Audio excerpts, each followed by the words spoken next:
Right now, there's a lock on your front door. Maybe a deadbolt, maybe a smart lock. You trust it completely. You sleep soundly because of it. But what if I told you that in 1851, a lock design so perfect it had been trusted for 70 years was picked open in front of a live audience in under 5 minutes? And the resulting panic changed crime rates across 2 continents. Here's what blows my mind. The lock everyone trusted was actually laughably insecure. It had been securing banks, prisons, royal palaces, and millions of homes. But nobody knew how vulnerable they were until a brash American locksmith stood on a stage at the Great Exhibition in London and destroyed 70 years of false confidence in less time than it takes to boil an egg. By the end of this video, you'll understand why the lock on your door works the way it does. Why locksmiths were once considered dangerous criminals just for knowing too much, and why sometimes the worst thing for security is everyone believing they're already secure. Touch your front door lock tonight. That solid metal cylinder, the satisfying click when you turn the key, the dead certainty that when you leave your home, your belongings are safe. That feeling, that's a relatively recent human experience, and it was born from catastrophic failure. For most of the 1800s, if you lived in Britain, your lock was probably made by one company, Chubb. Chubb locks were installed in the Bank of England, Newgate Prison, and the royal residences. According to security historian David Burgess's research, the Chubb detector lock was considered unpickable by the British government and had been the security standard since 1780. The design was elegant. Internal levers had to be lifted to precise heights, and a detector mechanism would jam the lock if you tried to pick it, requiring the owner's key to reset it. This meant any tampering attempt would be immediately obvious. It was genius. It was trusted, and it was everywhere. The problem, it created complacency. When everyone believes their security is perfect, nobody questions it. Nobody improves it, and nobody prepares for the moment when someone proves them catastrophically wrong. It's July 1851, the Great Exhibition at the Crystal Palace in London. Imagine the Victorian version of a World's Fair, a massive glass building showcasing the pinnacle of human achievement. 6 million people would visit over 6 months. Every nation wanted to prove their technological superiority. And then there's this American locksmith, Alfred Charles Hobbs. Standing at the lock manufacturer's exhibit with a cocky grin and a set of picks, he has announced he can open the legendary Chubb detector lock, the same design protecting Britain's most valuable institutions. The British locksmiths laugh. The Chubb company publicly mocks him.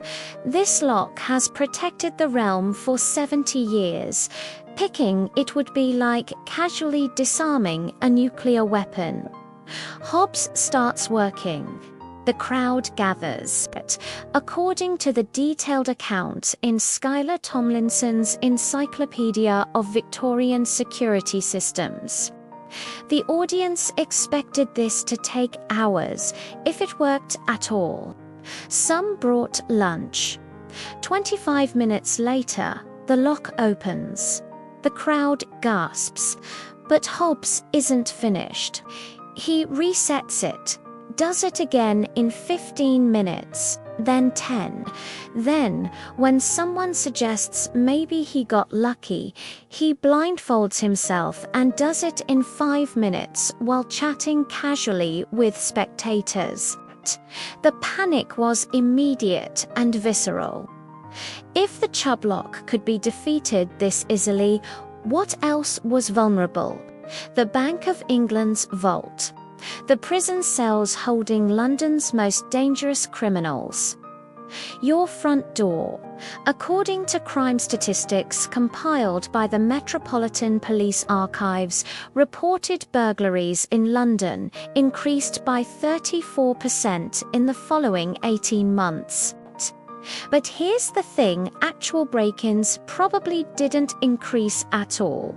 What increased was fear. People who'd always had vulnerable locks suddenly realized it. Every suspicious noise became a potential intruder. Every unlocked door became a catastrophic risk. The newspapers called it the Great Lock Controversy. Chubb initially tried to discredit Hobbs, claiming his techniques were too time-consuming to be practical for real thieves. But Hobbs demolished that argument by picking the even more prestigious Bramah locker design that had been considered so secure that Bramah's company had displayed a public challenge since 1790, offering 200 guineas, about $30,000 today, to anyone who could pick it. Hobbs collected the prize. Bramah's 71-year streak of unpickability ended. And suddenly, every lock in Britain was suspect. But here's where the story gets interesting. Hobbs wasn't trying to cause chaos, he was trying to save lives. Because in America, they'd already learned this lesson. American locksmiths had been picking these secure British locks for years. They'd developed better designs specifically because they knew the old ones were vulnerable. Hobbs was demonstrating what security researchers today call security through transparency. The idea that the only way to build truly secure systems is to expose their weaknesses publicly so they can be fixed. The opposite approach, security through obscurity, is what Britain had been doing, keeping lock designs secret, hoping nobody would figure out the vulnerabilities. The Great Lock Controversy forced a complete redesign of lock technology. Within 10 years, pin tumbler locks with more complex mechanisms became standard. Linus, Yale Sr. and Jr. developed the cylinder lock design that most of us still use today, the one where your key has those little teeth that lift pins to specific heights, according to Locksmiths Guild records analyzed by Cambridge security researcher Dr. Emma Patterson.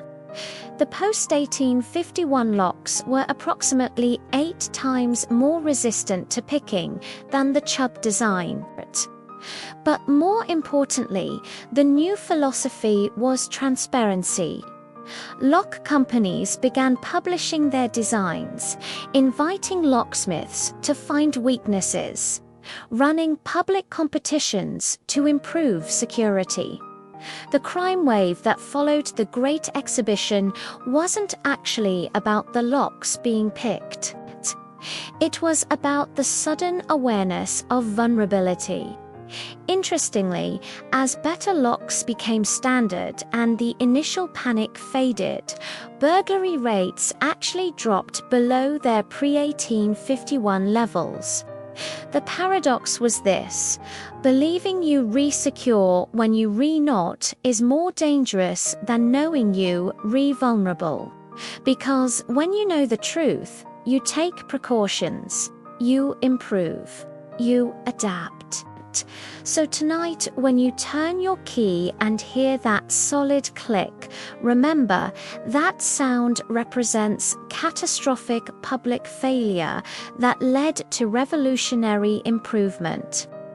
Your door isn't locked by a design that was never broken. It's locked by a design that was humiliatingly broken in public and rebuilt better because of it. The lock on your door is strong because someone once proved that strength was an illusion, and that moment of vulnerability made us all safer. Thanks for watching.